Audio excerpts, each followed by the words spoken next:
Okay, so I've been finishing some really interesting films on streaming that I'd never seen before.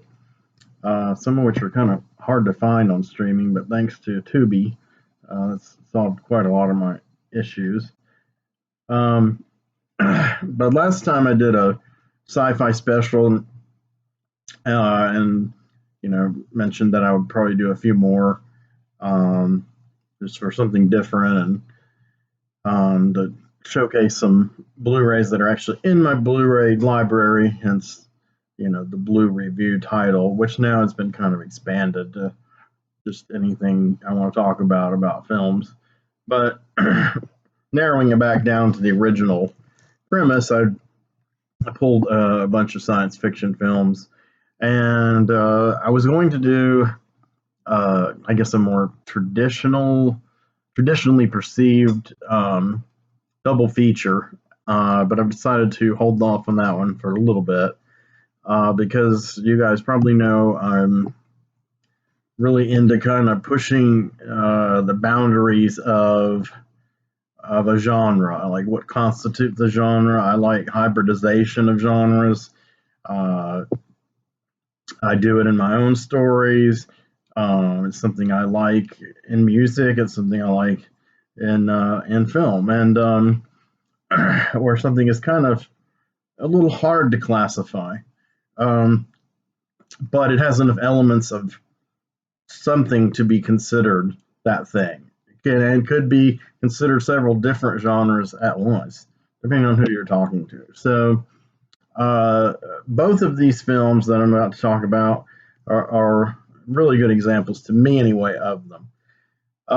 They're a little more mainstream than I usually cover on this channel, but thematically they fit right in. I think they're good, strong movies, and they'll give me an opportunity to tell a very brief story to frame this. In early 2017, was it 2017? Gosh, I have to sit and think about this here. It really was early 2017. I'm like looking at these dates to make sure I'm right here. But yeah, early 2017, I went to this AMC Pavilion multiplex down the street from me, literally down the street, about a mile and a half, and it's right up against the city limits that separate Charlotte from Pineville, little town. And I wanted to see these movies. I was curious. I'd heard some buzz about one of them, didn't really know much of anything about it. Some other people were interested in it because of who was doing it, somebody who had become kind of popular on television, I believe, I guess. And then the other one was a no-brainer. I had to see it. I'm going to tell you what it is. You'll get it. But anyway, this double feature had me completely enraptured.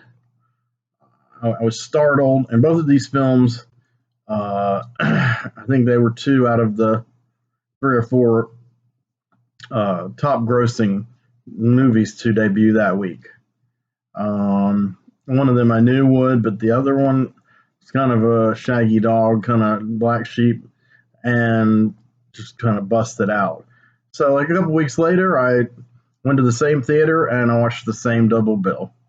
I reserve seats when I do this kind of stuff. So then when I'm done at one theater, I can just walk over to the other one. And usually, in those cases, there weren't many people there. And I would just be in the balcony. It was very cool. So, and I'd gotten in the habit of frequenting that place because I went to see two movies on the same day in 2016. I went to see the last showing in Charlotte, which was going to be wrap up it was going to be part of the last round of showings of Purple Rain, re-released after Prince's death. I saw it in a theater in 1985. So My mom wasn't happy I was going to see an R-rated movie by myself, but that's the way it goes.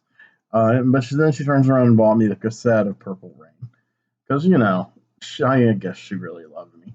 So anyway, I saw Purple Rain, and then like an hour or two later, I saw Captain America: Civil War, which I just was and am pretty crazy about. So anyway, this is kind of what I did several months later. Just living alone and trying to do things on my own and enjoy my own company and kind of getting used to that back then. And it was a good time. It was a really good time. 2017 is definitely one of the best years of my life. I talked quite a bit about the Necronomicon on a couple videos. That was a high point too, but a lot of other great things happened that year. So anyway, what are these damn movies, right? Okay, so the opening movie is one that, again, some people were familiar with. The director, I was really kind of not. And this one's called Get Out. Just fucking get out. And I got the Blu-ray like way after it had first come out. At my job, it went down to $5, and it looked like it was going to stay that way for a while. But I was like, no, I could go off sale tomorrow and go back to like $11.99. Do I really want it in my library this soon or that much? And I was just like $5. Nabbed it. It's mine. And I was happy I got it. I showed it to my ex-fiance. She had never seen it, and she enjoyed it. And yeah, I've seen it several times. I saw it twice in the theater with these double bills. Okay, so why am I putting Get Out in this? Well, it does have a science fiction premise, and then it's also kind of considered a horror movie, more so than science fiction. It's kind of science fiction and horror. It's kind of, a little Twilight Zone-ish, as we have seen. Jordan Peele is a huge fan of the Twilight Zone because he resurrected it. I think it's kind of withered and died again, though, but that's a hard one. That's a hard one to sustain interest in a revival, because that was the third revival since the original series. So Jordan Peele was a comedian, but apparently he was also a huge genre buff, and so he penned this script, and I don't know all the details, but somehow he got to direct it. And it's it sounds cliched, but it's an unassured debut. The performances are really good, especially Daniel Kaluuya, the main guy who plays Chris. Daniel Kaluuya he's not American, but he does a great American accent. But he plays an American guy, just kind of an average, maybe middle class, sort of African American guy, and he's got a best friend who's kind of more of a stereotypical kind of shit talking dude. It was pretty funny, but he's kind of goofy and it's hyperbolic, so he's like the comedy relief. But he's not actually in the movie very much, but he does play a key role. Chris is dating a white woman played by this actress Allison Williams, who I'm pretty sure is incapable of playing a character that you don't want to just like punch in the face. I watched that Netflix original horror movie. I can't remember the name of it. I want to say it's called Procession, but that's not it. It had a one-word title. It had Steven Weber in it. She was atrocious. Well, she was playing a likable character for a while, but then there's a twist, and it turns out she's basically the same character as in this movie. So her family is a bunch of neoliberals living out in some beautiful house in the woods. The head of the house is played by Bradley Whitford from The West Wing, who in real life is a rabid neoliberal. And and then Catherine Keener, who's always a welcome sight in movies. She plays the mother, who's like a hypnotist. The father's father had been a doctor, and had also been an athlete. And then, of course, I believe that's correct. He'd been an athlete, and then he had gone into some experimental kind of stuff. We don't learn a lot of this till near the end. But the Bradley Whitford character, I can't recall his name.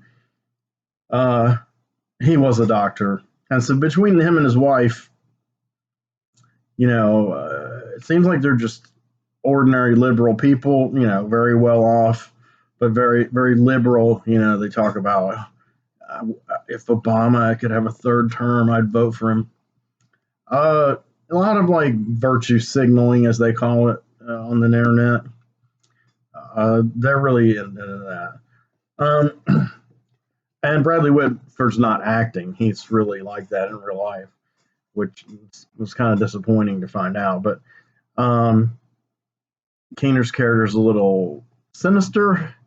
Okay, and then there's a brother to Allison Williams' character, played by Caleb Landry Jones, I believe is his name. And this guy, he does have some talent as an actor.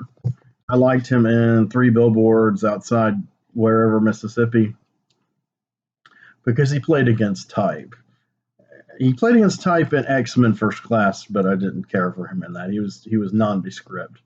But he's kind of a up and coming, trendy, often cast actor, and unfortunately, he has mastered this very kind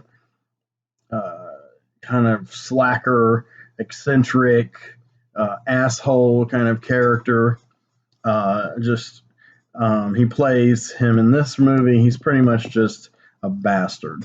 But he more or less plays the same role in Twin Peaks: The Return as young Gersten Hayward's, middle-aged Gersten Hayward's much younger lover, and he's also dating Bobby Briggs and Shelley's daughter. And that story kind of, like a lot of the tangents in The Return, it bobs and weaves. It comes in an episode for a few minutes and then gone, and then it resurfaces, and you're wondering, like, is it wrapped up, or is this all there is to it? But of course, as I've discussed in my Twin Peaks videos, this was a 500-page script, one work, and 18 hours. It was 99 hours originally going to be.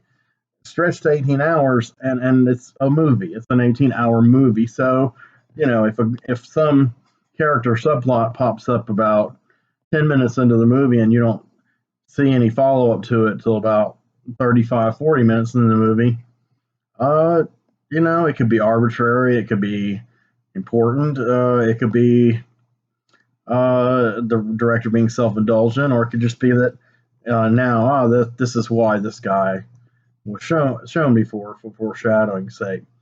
So, extend that to 18 hours. And that's really what Lynch was doing with all those sub-arcs, as I call them.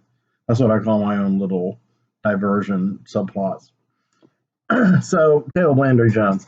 So his character is fairly despicable and obviously racist. And, of course, the whole family is mortified.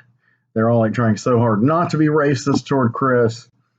And really, the girlfriend is the worst of all. She kind of says all of the cliches, I don't know.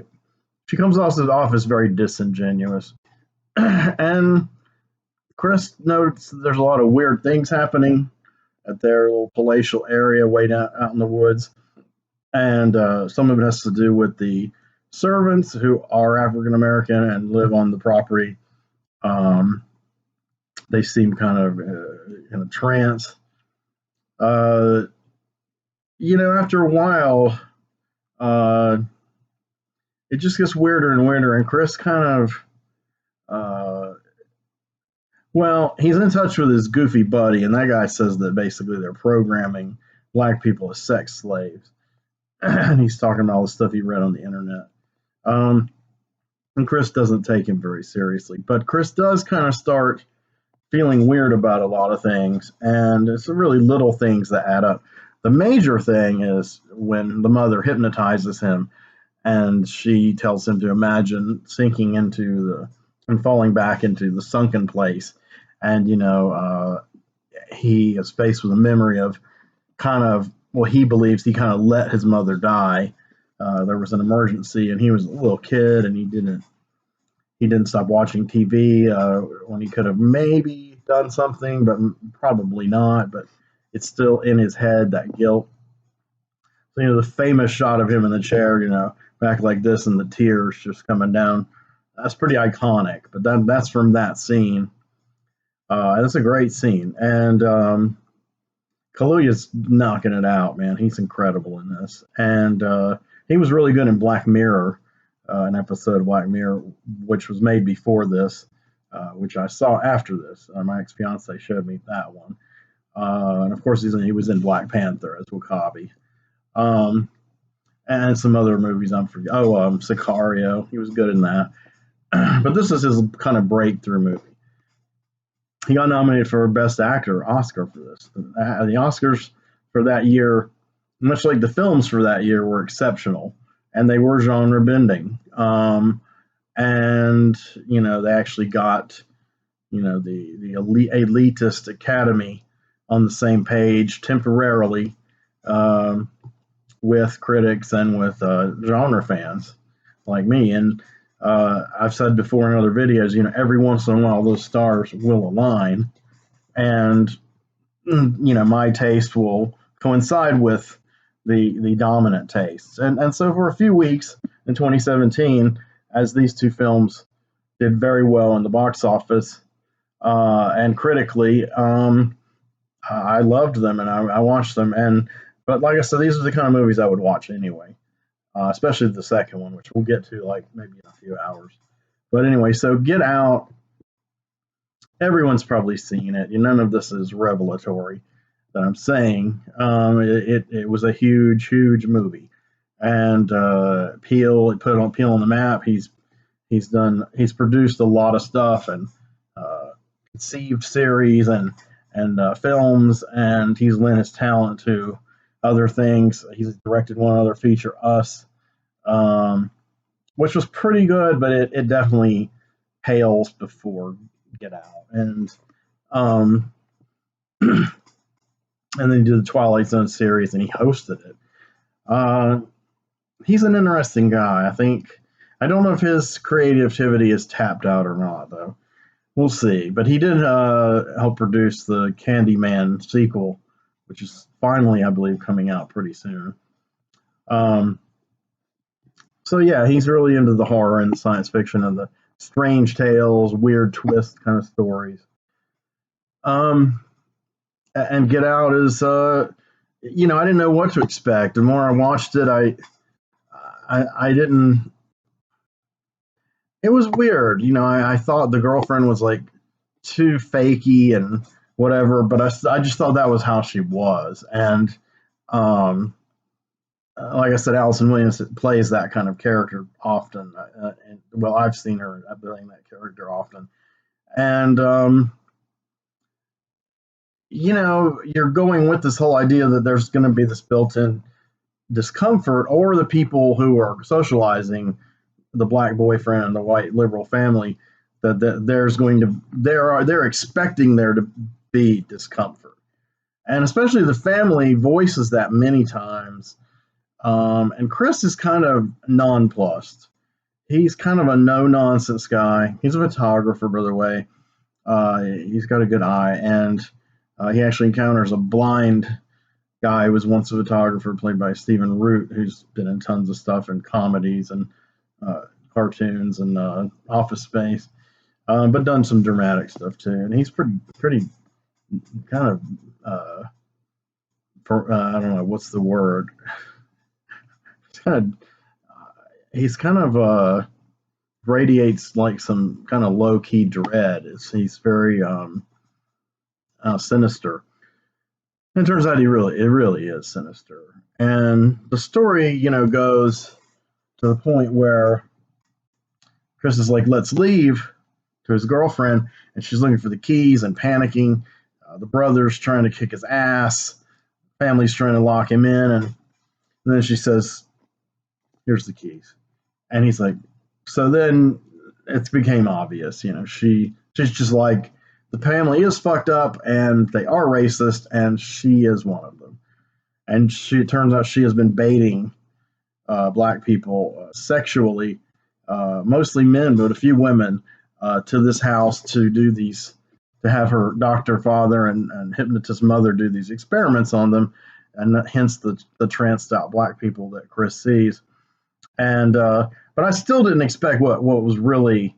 That's what all I thought it was really. You know, I didn't know it had another science fiction level to it. And like I said, most of you have probably seen it, but to make a long story short, it's Bradley Whitford's father was bitter towards black people after Jesse Owens beat him in a race, and um, uh, anyway, he invested in this project and developed this technology, and his surgeon son implemented it, and the wife came in, and she had these certain talents that abetted it as well, to kind of plant these suggestions in the potential victims subconscious, like she tried to do with Chris.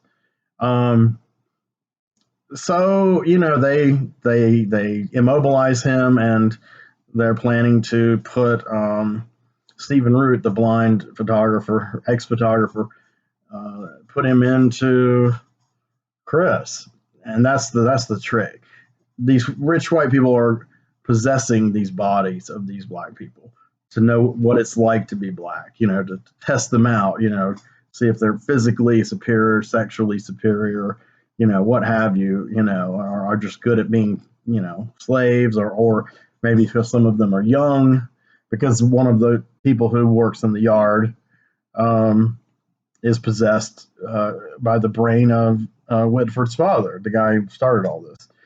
I think that's where things got tipped off, because Chris had taken a picture of him, and the flash of the picture temporarily knocks them out of their hypnotic thing.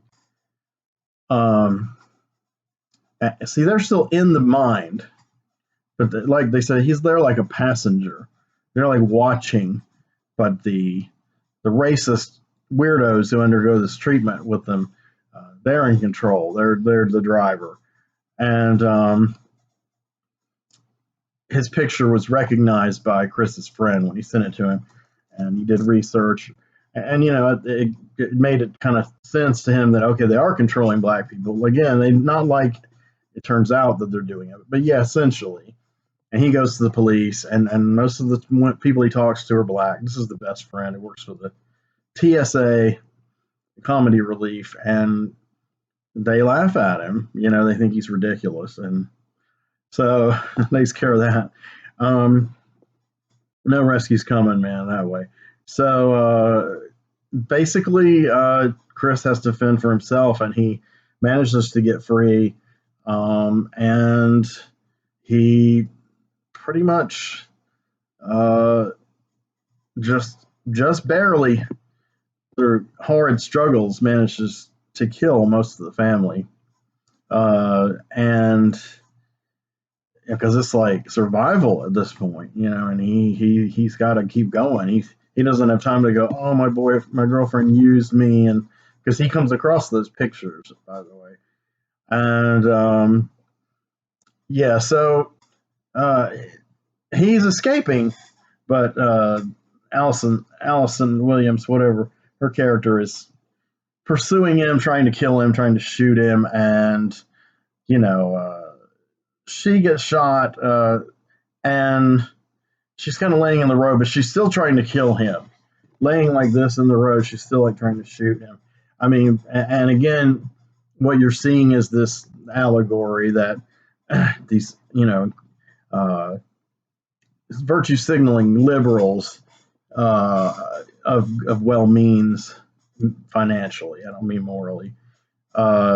Just to really fucking hate black people, just despise them. So they're going to use them as slaves of some way or another. So this pseudoscience fiction possession element to the story is what they're doing. And of course, they don't care if these people ever regain their original beings or whatever. And so she's just like obsessed with killing Chris, even though her body's pretty damaged by this time. She's that racist. and she really brings it out. It's pretty horrid. Um, but Chris's friend gets there, and he saves him, and they get the hell out of there and let her die, bleed out or whatever. There is an alternate ending which is included on the Blu-ray in which the cops come, and I only watched it once. I think they saved Chris, maybe, or maybe they arrested him, thought he was the criminal, and it was that kind of thing. So I'd have to watch it again. You guys can tell me about it because I don't remember it. But I know it had an ending that some people thought was better, but most people thought was not better. Maybe too on the nose for what they were expecting. So let's get out. And I loved the look of it. I loved the performances. I liked the kind of slowly brewing kind of mystery to it, the politics of it, the satirizing those kind of people. That made me happy and felt warm inside. And Chris's character was, he was like, I was gonna say he was like every man. Is he like every black man? I don't know. Every African American man. Uh, no, but I mean, he wasn't particularly radicalized, and I've got a white girlfriend, and or fuck white people, I'm a separatist, or uh, a liberal too, like these people. He wasn't any of that we ever find out. He's just an artistic kind of guy, kind of quiet, and he kind of liked this kind of preppy chick, and obviously she had some kind of sexual wiles. She's not a good looking girl at all to me. I mean, a lot of people would disagree with me, but not in my particular tastes. But yeah, she has her sexual wiles. Obviously, she's lured these people in many times, but Chris rises to the occasion and he becomes heroic, and he does fight for his life, and he is this black guy against this cabal of racist weirdos experimenting on his people. And I don't know. I mean, uh, if you haven't seen the movie, spoilers obviously are in all my videos. If you haven't seen the movie, then probably maybe some of the stuff, unless you've been living under a rock and read nothing about it, some of the stuff might seem really cool and interesting. Some of it might seem absolutely ridiculous. But anyway, let's get out. It's a marginally a science fiction movie, a science fiction horror, political allegory, social allegory. So the double feature, the headliner of the bill was Logan, and of course I was going to go see this. I've loved Hugh Jackman as Wolverine / Logan / James Howlett / Weapon X since first X-Men movie in 2000. Of course, no one really knew who he was before that movie, but he became a breakout star, and it was shrewd. I don't know this on purpose, but it was fateful casting that he became the most popular actor of all of the actors in the X-Men series, playing Wolverine, who became the most popular by far character out of all the X-Men. So you just can't ever escape Wolverine when you're into a mutant X-Men kind of deal. He's ubiquitous. He's immortal. He's cool. He's got claws.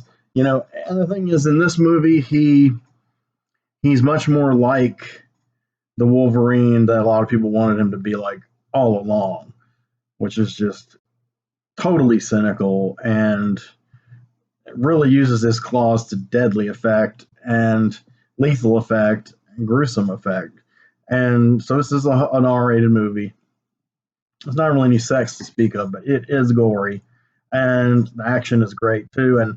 But see, the twist to all this is that it takes place in the year 2029, and in this timeline, out of the various ones that have sprouted out of the X-Men movie series, in this one, mutants are dying off, and they're not being born anymore. so there's not as many of them, and they're not ascendant as Xavier uh, told Logan they were when they went into Cerebro and X-Men 2 and saw all the dots all over the globe, and the white were human and the red were mutants, and he's like, I never knew there were so many of them. That scene, by the way, is taken directly from I think the second issue of Grant Morrison's amazing run on the comic called New X-Men. It was nice that they adapted that, especially so not long after it had been published. But it's true, there aren't as many, and I guess they're all kind of probably in hiding. But what we learn is that they're creating mutants. When I say they, I mean the same kind of shadowy organizations that were behind Weapon X and the Weapon program. Well, in comics, it's called the Weapon Plus program. They just call it Weapon X in the movies. But people like William Stryker and all those characters were part of it, and so was a character named Rice, who was one of the people who created Wolverine in the final stages and bonding the adamantium to his skin. I mean, to his bones, as his skin was peeled back gruesomely, and he was unconscious in his tank. And of course, his healing factor then healed over all this. And this was all told in another movie, Wolverine, X-Men Origins Wolverine, which is one of those ones that I would class as fails mostly as a movie on its own merits, but succeeds pretty well as an adaptation, with the exception of the way they handled Deadpool.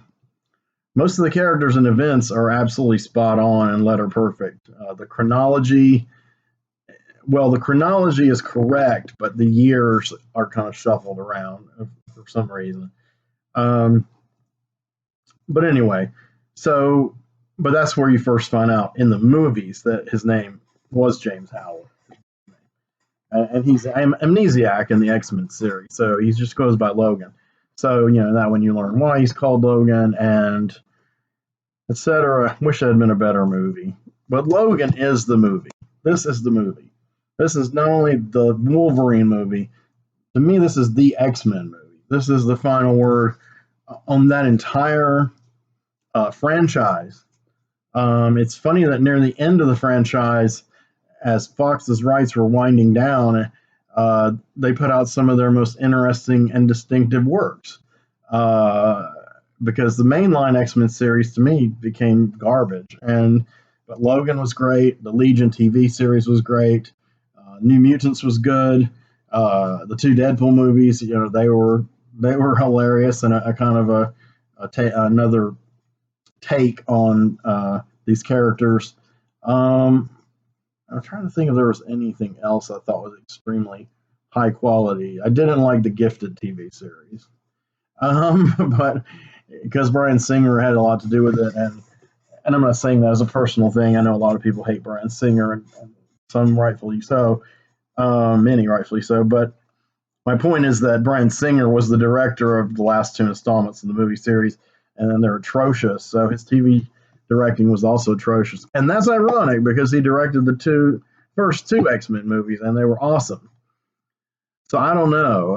I think part of it is he when he got into the franchise in the beginning, he was directing the movies kind of the way he was, I think, conceiving himself in Hollywood, which was kind of like an independent, rooted, post-Tarantino kind of director, and he did Usual Suspects, and which is in that vein completely, and then Nap's Pupil with Ian McKellen, and that's how they first partnered, and him and Bruce Davison first partnered.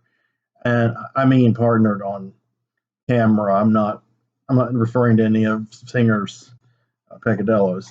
But I think that's what worked about the first X-Men movie is it was kind of like a downbeat, well shot kind of indie drama thriller, but with some action and science fiction at its core. And Apt Pupil, I think, was a good step toward X-Men, him getting the role, getting the director's chair for that one.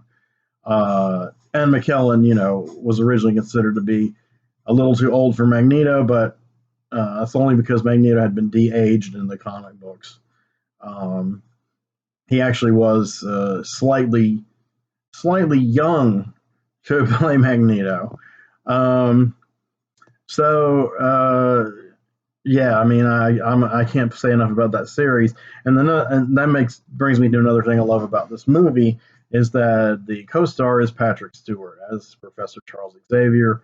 This is the last turn of both these guys as these characters, and they are probably, besides debatably Magneto, in the movie series of the Fox X-Men universe. Wolverine and Professor X they're the key characters around which most everything revolves. They're the heroes. Wolverine's kind of the loner anti-hero, bitching and complaining guy, smokes a cigar, and then Professor X, of course, is as Patrick Stewart portrays him, and some good writers in the comics did, like Grant Morrison. He's a sagely older man, and he's very cultured, and he's very soft-spoken, but he's a good leader, and he's strong, and he has a vision for mutants and humans, to live in harmony. And Magneto's like, pitch tosh, that's ridiculous. So anyway, this movie's set in 2029, and so there's not many mutants around. Rice, the Dr. Rice who worked on Weapon X, his son Xander Rice is played by Richard E. Grant, and he's very good, and he is the one who kept the program going. And the corporation that funded it was called Essex, and they never explain it, but that's supposed to allude to Nathaniel Essex, the geneticist and supervillain in the comics that they called Mr. Sinister, which I think is a terrible name for a character, but Nathaniel Essex is cool. And actually, Peter Milligan wrote a one-off origin of him, because he was born, I think, in like the 18th or 19th century, and he was always fascinated by mutants and the emergence of mutants. That was good. So, he kind of became a more respectable character in my eyes, but they never actually show him on camera in any of the Fox X-Men works. But he is behind this operation, and it's called, it has a really cool name too, and I don't think it's from the comics. Anyway, I've seen the movie enough to know, but I don't recall. But basically, they're cloning mutants. They're making new mutants.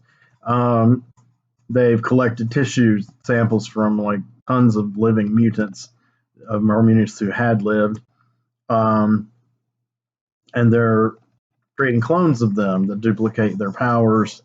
And that's mainly what they're trying to do. They're kind of like raising this young army.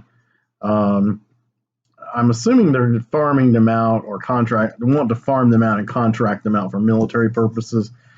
This is explained in a really kind of cool scene in that's shot supposedly shot on a cell phone.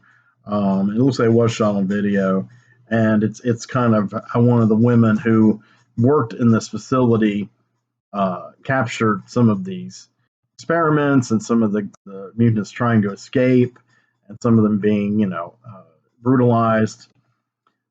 So it's kind of a downer. And her daughter, ostensibly her daughter, is one of them. It's actually somebody that she were attached to and smuggled out of there, and kind of finished raising her, even though she's still only 11 in the movie. So, Xander Rice has been doing this for quite a number of years.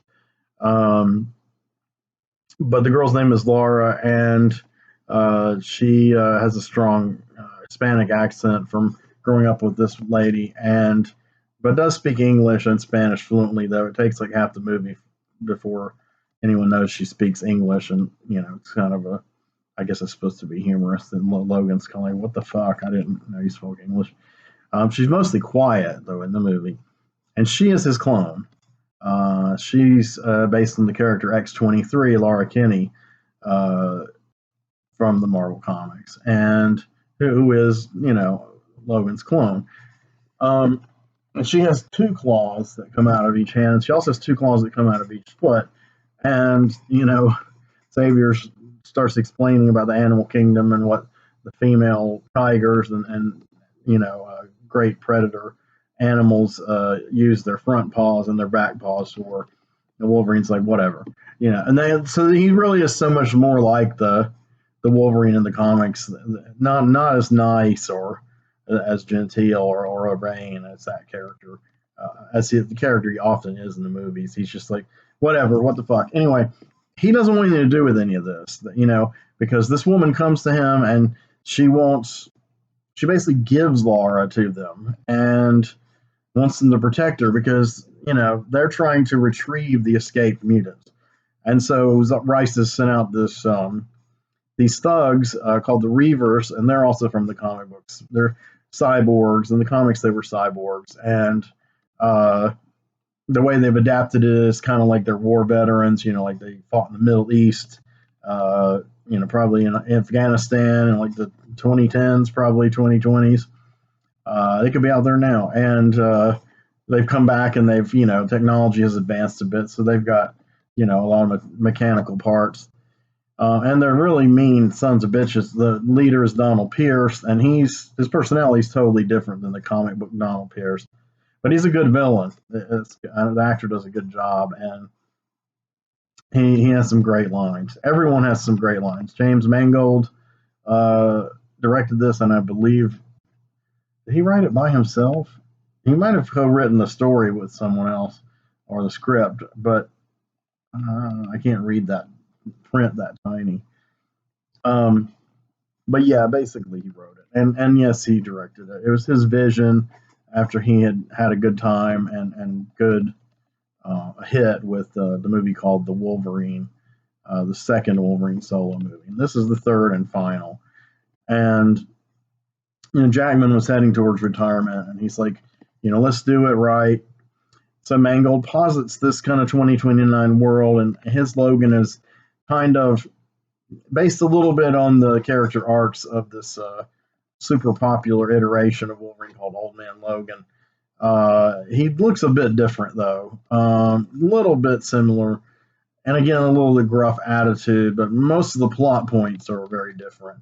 And I think, again, like with Civil War, I'm glad because what I've read of Old Man Logan, I don't care for. That's just me. And like Civil War, the comics, I hated. So I'm happy these movies can take the potential of concepts, not only bring them to life, convincingly, but improve on them, realize that potential. So anyway, this is kind of a sad movie. It's kind of a downbeat movie. Wolverine is kind of, he's lived almost 200 years and he's had it and he's dying because the adamantium on his bones is poisoning his system. It's been slowly poisoning him all along, apparently. Now it's catching up to him to where he's finally aging. I would say he looks around. So when Hugh Jackman played this part, he was like in his mid to late 40s, though looked a bit younger. With the makeup and as this character, he looks probably like a guy in his maybe early to mid 50s. But that means that he has aged, at least 20, 25 years from his usual kind of default age of around 30. So the years are catching up to him. So it's not just the aging, though. I mean, the aging is affecting his body, the way it functions, but it's also affecting his mutant power. So his healing factor, which is what kept him immortal, it is breaking down. So while he's aging finally, he's also, and so not healing in that way, he's not healing completely from other wounds. He's just about as reckless as ever. He still has the claws and he really uses them. He doesn't really want to get in fights, but when he does and he's cornered and sometimes beaten pretty badly, the Berserker Rage, as they used to call it in the comics, comes upon him and he's slicing arms and legs off and heads, and it's pretty amazing. a lot of fans have been waiting a long time for this to happen. This kind of depiction of Wolverine on screen. Which leads us to the last villain, which is X-24, which essentially is another clone of Wolverine beyond Lara. Except this one is male and looks just like Hugh Jackman, except has kind of a buzz cut. And he's basically mindless. So he is the animal, he's the full unfettered, and he does have the healing power. He has all of Wolverine's powers at his peak. So, he kills Charles Xavier. They go on the run, the three of them, Charles, Logan, and Lara. It's kind of a sad movie. It's a touching movie, I have to say. And, Professor Xavier just wants Wolverine to kind of like, for once in his long, cynical life, to like slow down and see what it's like, to be loved. And, that's an incredible scene when he tells him that. And it's echoed at the end, when he tells Lara, so this is what it feels like, and because like she's his flesh and blood, she's his daughter, but she's also kind of him, and she's a part of him and he of her, more intimately than a parent and child. But his luck is bad in this movie, Logan's, and he loses Charles, and him and Lara are up against the wall, and Lara's ferocious in fighting too, and kills quite a few people. And she'll come running out of nowhere and like leap on somebody's back and just start clawing the hell out of them. She's just all down with the violence, the ultra violence, the good old ultra violence. So Logan is trying to get away, but he's stuck. And again, as Logan has been depicted in the comics and in the movies, he has a thing for younger girls, and I don't mean sexually. He has a thing for protecting them, kind of like a little sister that he never had. Possibly they remind him of Rose, his first love, who died as a teenager. I never thought about that until just this second, but possibly. But he was like that with Rogue and Jubilee and Yukio and a number of other characters. But this is what he is with Lara. Of course, the irony that she is his daughter. So of course he's kind of protecting her against his better instincts. And when Charles is dead, it's kind of like, fuck this, I'm done with this. But Donald Pierce and the Reavers aren't going to stop and let up. I want to say that the action scenes are great. The photography is great. There's a version of the movie called Logan Noir, which was the film was shot in color, but they made it black and white, and it looks good. I mean, it's not my preferred version, but I've watched it a couple times and it looks fantastic. And of course, it kind of underscores the downbeat and kind of grim nature of the movie. Logan's kind of beaten down, so like all the colors has kind of like seeped out of his world. As far as where the movie goes, we all know what's coming. Logan's finally going to die. They've set it up to where he really can't survive. And they've done it very cleverly. They really scientifically, within the pseudoscience of the X-Men universe and the mutant mythology, they've set it up pretty much to where he can't be saved. So he goes out with a bang. He takes this kind of boost serum that the kids have. He manages to free the kids that we'd seen in the videos earlier, and they're reunited with Lara. And they take this sometimes. So when they're in danger, these kids, by the Reavers, he takes all of it, which is kind of toxic. But what it does is he like ages back to about that 30-year-old prime. Of course, his hair looks different, etc. And his facial hair looks a little different. He still looked kind of the way he did there. The kids cut his mustache off to try to make him look like the older Wolverine.